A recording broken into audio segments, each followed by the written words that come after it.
Welcome back to our Sea Golf channel. In today's video, we delve into the timeless wisdom of the legendary Bobby Jones. In this complete Bobby Jones video lessons, we'll uncover his secrets on how to break 90 on the golf course. Stay tuned as we explore the fundamentals, strategies, and mindset that propelled Jones to greatness. Whether you're a seasoned golfer or just getting started, this is the ultimate complete guide to elevate your game. Here he is, Guy Kibbe, studying concentration. But you can see that he isn't comfortable. The very effort he is making to arrange everything exactly right is making his job more difficult. If there is a watchword or slogan which a golfer ought always to remember, it is avoid tension. And it is at the very beginning of the swing, before the action is commenced, that he is most likely to tighten up. If he tries too hard to assume any prescribed or perfectly definite posture, he is not likely to be free from strain. His first position should be as natural and comfortable as he can possibly make it.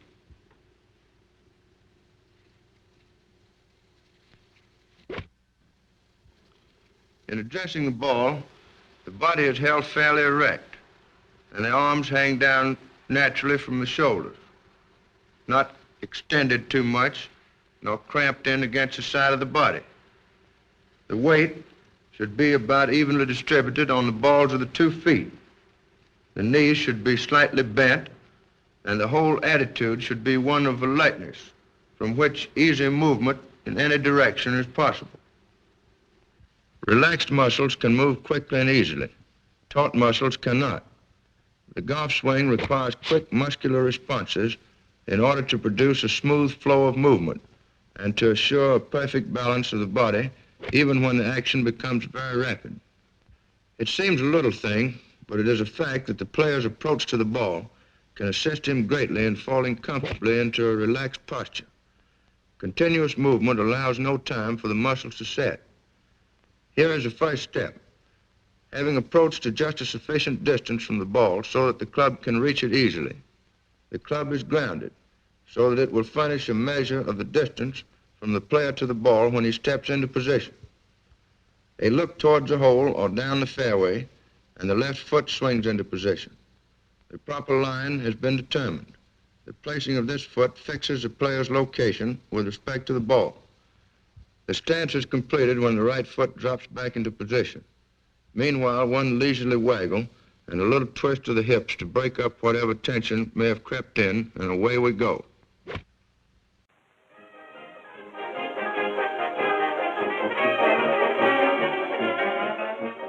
Although there are certain features of stance and posture which must be arranged before a correct swing can be accomplished, the requirements are never so precise that they cannot be adjusted to the needs of the individual.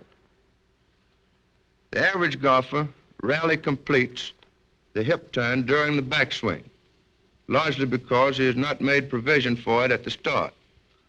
When he spreads his feet and sets himself, he destroys his ability to turn. Standing in this way, with both toes turned slightly outward and the feet not too far apart, the hip turn can be made quite easily.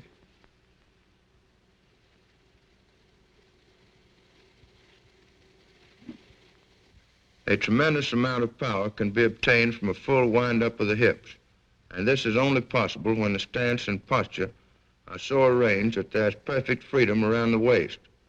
The leg and foot movement which makes this full turn possible is a thing which the average golfer rarely trusts himself to attempt. It is easier to continue a movement once begun than it is to make the beginning. So in order to encourage the hips to turn during the backswing, they are called on to originate the movement.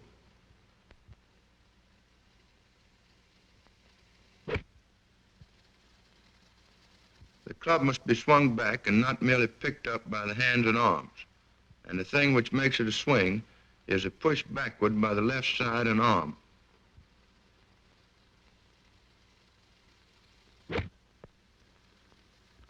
Just when the swing is ready to start back, there appears a queer little movement of the hips and legs, which is usually referred to as a forward press. The hips twist forward a bit before beginning their turn away from the ball. This is added insurance against tension and a means of starting the hips to moving.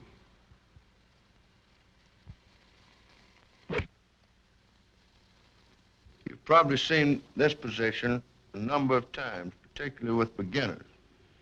It's the result of moving the head backward during the backswing and transferring all the weight to the right foot.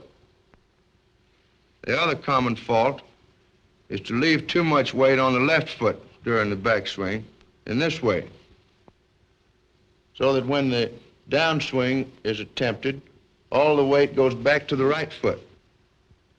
I find it very helpful in order to assure proper handling of the body during the backswing to feel that the weight rolls off the left foot over to the inside of the foot, like this. At the same time, the left knee bends and moves over towards the right, and the right leg begins to straighten as the hip on that side is thrust backward. Not all of the weight is transposed to the right foot, but the player has stayed back of the ball where he can move his body into the swing as he hits through. If the weight moves towards the toe of the left foot and the knee bends in this way, the player will arrive at the top of his swing with too much weight on that foot. The chief trouble with Guy here is that he does not swing the club back in the manner I have described. Instead, he quite definitely lifts it up, and when he attempts to hit the ball, his body is moving away from it.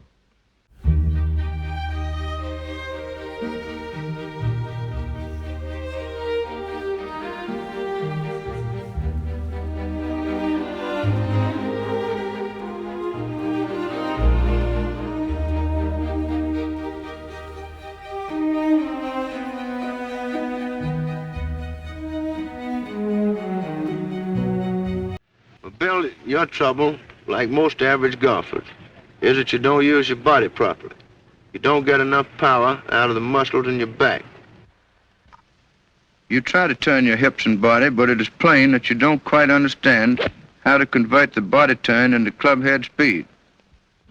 Obviously, Bill, the immediate cause of your trouble is the way in which you swing the club through. That is, in the way you hit the ball.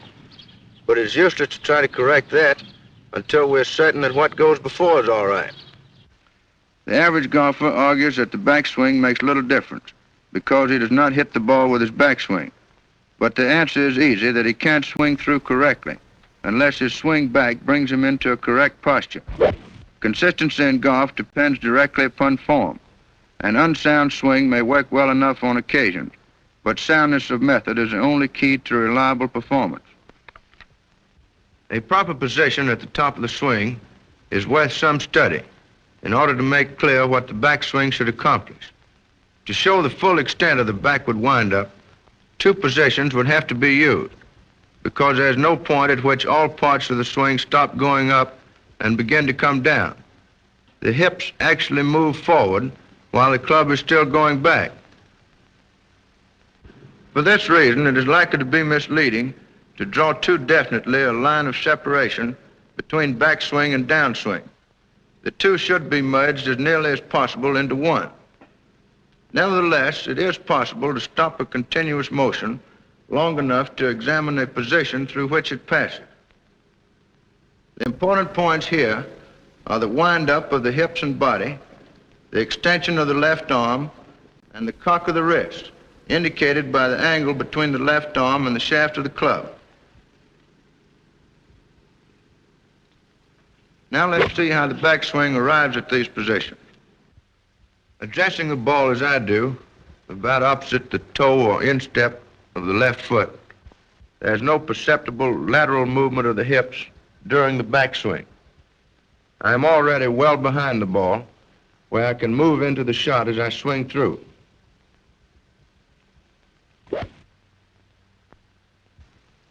The turn of the body takes place approximately around the spine as an axis, and the head does not move appreciably either sidewise or in an up and down direction.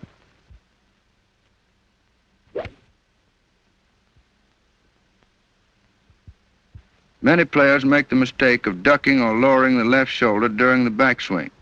This shoulder does move around under the chin, but it does so naturally as the body turns on an inclined axis. In completing the turn of the hips, the weight moves forward to the inside of the toe of the left foot, and backward to the outside of the heel of the right foot. The turn should be continued until a real stretch is felt in the right leg. The extension of the left arm limits the width of the arc which the backswing can follow. If the left arm is not taut, its extension is indefinite, and the swing may go anywhere. But if it is fully extended, the arc of the swing will be as wide and therefore as long as possible, allowing the greatest time to gain speed before impact. The left arm must be straight at impact.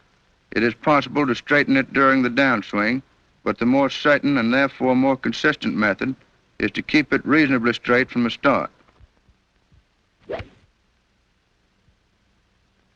The best way to assure a full extension of the left arm is to use it in pushing the club back, not independently of the body turn, but assisted by the movement of the entire left side.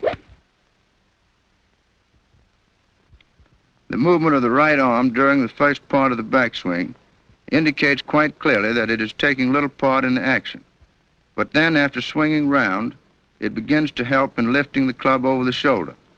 The elbow is drawn away from the side of the body, but it remains below the club and never appears likely to begin flapping like the wing of a frightened bird.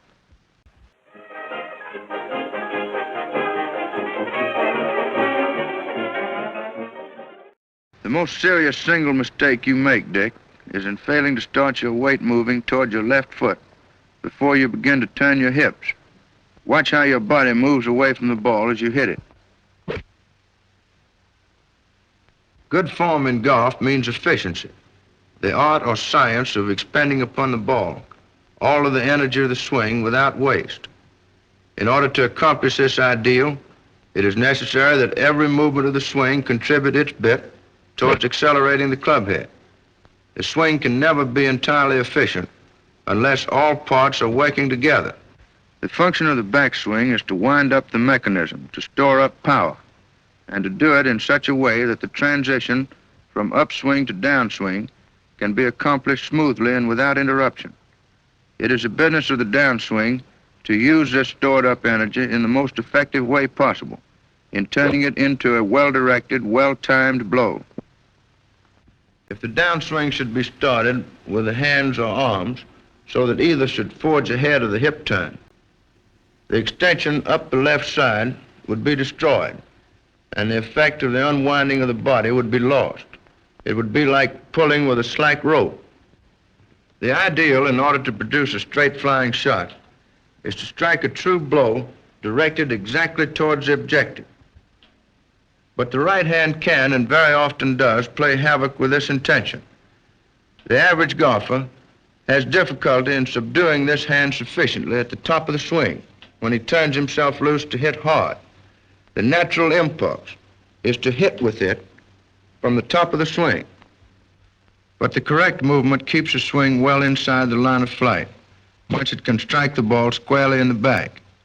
Instead of forcing the club to swing over and cut across the ball from the outside, the right arm should drop straight down, almost as one piece, until the elbow is again close to the side of the body. There must be no attempt to throw the club head from the top of the swing with the hands and wrists. They must be saved for use later on. The first movement of the downswing is a lateral movement of the hips forward towards a hole or other objective. The wind-up of the hips during the backswing has turned the body around until the back is almost square to the direction of play. The shift forward takes place before any turning movement is evident. It is only a matter of a few inches, but it serves to start the flow of weight in the right direction. The backward turn away from the ball is started from the left foot, but the forward movement originates with a push off the right foot. The entire body moves a little bit forward before the hips begin to unwind. These little discs in the horizontal line will help us to examine the transition from upswing to downswing, which makes the whole business one continuous motion. At this point, the wind-up of the hips has been completed, but the club is still going back, and the wrists have not attained their full angle of cocking. Between this position and the next stop, three important things will happen. The hips will shift forward until a part of the white disc will be covered. The club head will drop below the horizontal line, and the hands will rise slightly above the head. The midsection of the body has started back towards the ball before the backswing of the club has been completed. A pronounced stretching is felt up the left side from the hip to the hands. The rope has been pulled taut, and now the turning movement of the hips can have its effect directly upon the club. That the wrists have kept relaxed and have responded to the movement is shown by the more acute angle between the left arm and the shaft of the club. This stretch from left hip to left hand is necessary in order to communicate the movement of the hips and waist to the club head. During the first part of the downswing, the shoulders, arms, and club move as one piece, and the full angle at which the wrists have been cocked is retained. The pull exerted from the left hip as the unwinding progresses is quite definitely felt. The downswing develops a very high speed by the time it reaches the ball, but the acceleration should be gradual in order to retain control and preserve balance. It helps a lot to realize that there is plenty of time. A backswing of ample length and a leisurely start downward will avoid a peck of trouble. The important thing to remember in all this is that the body must move into the stroke and contribute to its power. Under no circumstances should the weight be moving backward as the club is coming down. Before we go any further, I want to be absolutely sure that no golfer who has seen this picture will fail to appreciate the importance of starting the downswing in the manner I have described, by moving the hips first. This order of movement is a part of the method of every first-class golfer whose swing I have examined. And in my own case, I can say quite definitely that it is almost a determining factor in my game. When I'm playing badly, I can usually find the trouble right here.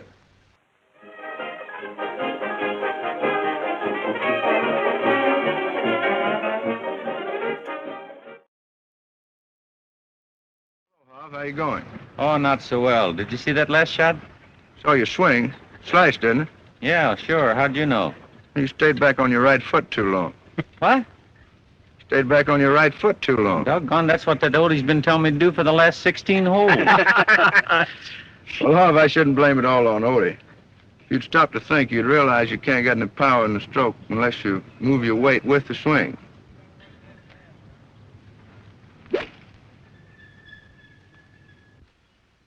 You know, the critical part of the swing takes place in that fraction of a second during which the club and ball are in contact.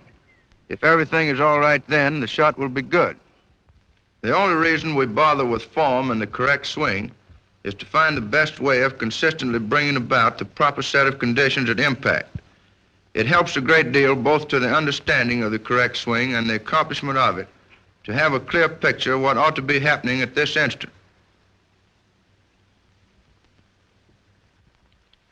There are three important conditions which have to be fulfilled at the instant of impact in order to produce a perfect straight flying shot. They are, first, that the face of the club should be aligned truly to the hole or other objective. Second, that the club head should be moving exactly along the line of the intended flight of the ball. And third, that the club should be traveling at its maximum speed. In other words, that the stroke should be well timed. The alignment of the face of the club is one of those things which are controlled almost entirely subconsciously. If the fingers maintain throughout the swing a positive though relaxed hold upon the club so that it cannot turn in the hands, the swinging of the club along the proper line and the correct timing of the stroke will of themselves bring the face of the club up square to the ball.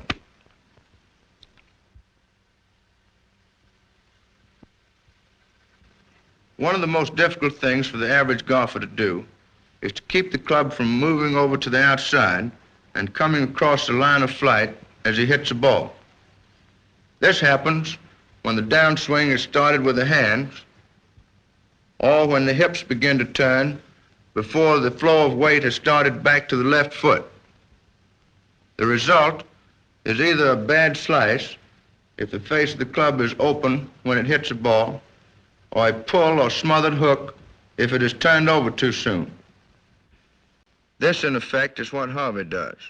He doesn't turn his hips enough during the backswing, and then he cuts across the ball with a stroke that is nearly all right-handed. The club face is open, so he slices badly.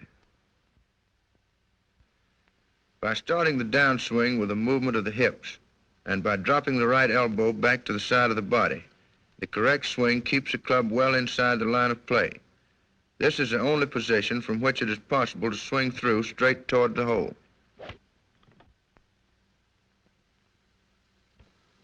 After the first forward shift of the hips, the body begins to unwind, and the right elbow remains close to the side of the body.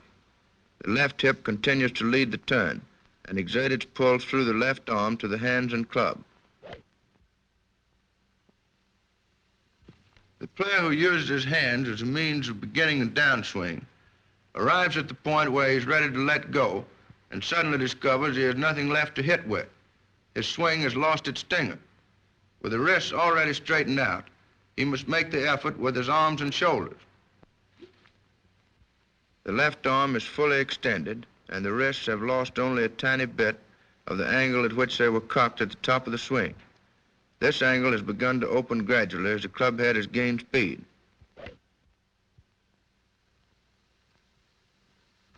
During the downswing, the hips must continue their turn until at impact they are well around, past their position at address. If a turn is stopped sooner, the left arm must collapse because it will not then be able to complete its swing through the ball. The final complete straightening of the left leg is important to both timing and power. As the left hip moves back, the leg snaps straight and the wrists are whipped open. This is a concluding effort of the swing and the determining factor in good timing.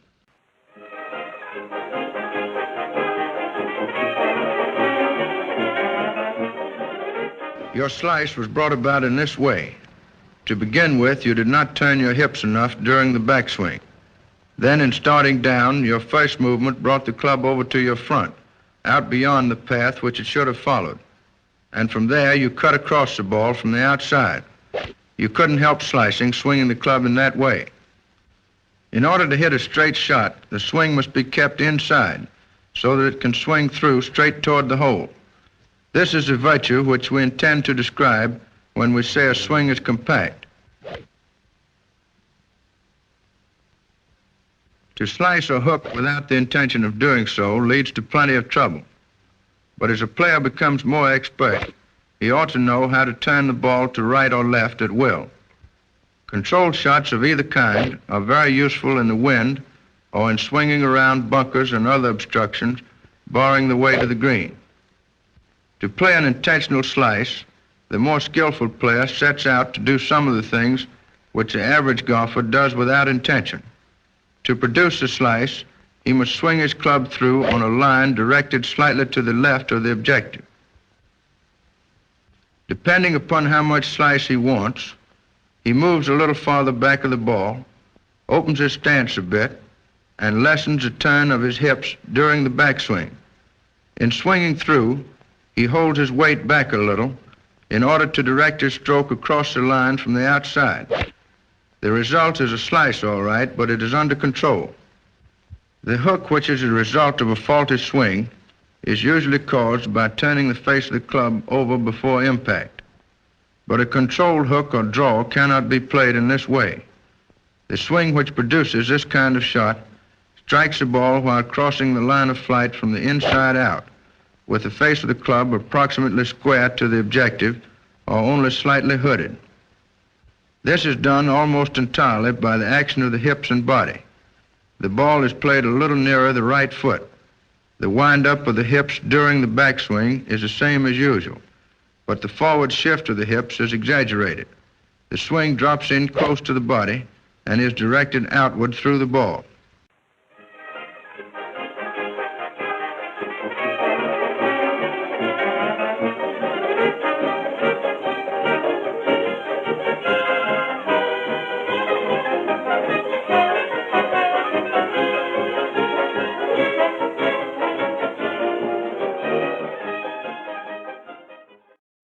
Joe Joe claims that the reason that I can't hold the green is because I don't put enough backspin on the ball. Now, I hit the ball with plenty of elevation, and it goes good and high. But when it lands on the green, it keeps going and going and going and going. Now, I claim it's because the greens are too hard.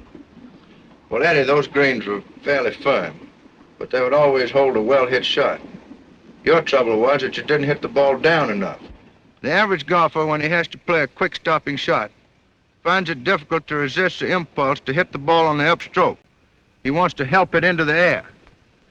But the stroke which produces backspin is directed downward and takes a divot from a turf after it strikes a ball. The elevation of a shot means little. The ball that is hit upward will fly high, but it will not stop quickly unless the greens are very soft. This shot, though not unusually high, was stopped quickly by the backspin. In playing this kind of shot, the cocking of the wrists is very important. If the wrists are not fully cocked and the angle retained until late in the downswing, a firm downward stroke will be impossible. It is a mistake, though, to think that a backspin shot has to be punched any harder than usual. The rhythm and timing are exactly the same. The descending blow and the loft of the club will take care of the spin. To direct the stroke downward is of equal importance in other situations, especially when playing from very close or downhill lies. These shots, too, the average golfer is inclined to try to hit on the upstroke, to pick them up cleanly. This is the reason he tops so many. Often the brassy can be used with effect from a very close lie, if the player only has courage enough to go for it. A slightly descending blow, skinning the turf in front of the ball, imparts a spin which makes the ball rise. Of course, when the lie is perceptibly downhill or hanging, a more lofted club may be necessary. This lie was fairly steep, but a good downward smash with a spoon got the ball up enough to clear a fair-sized tree less than 150 yards away. Even these wood club shots come up with backspin when they are hit down. Obviously, this is responsible for some loss of distance. When the ball is lying well and the maximum length is required, the brassy shot is played exactly like a drive from the tee.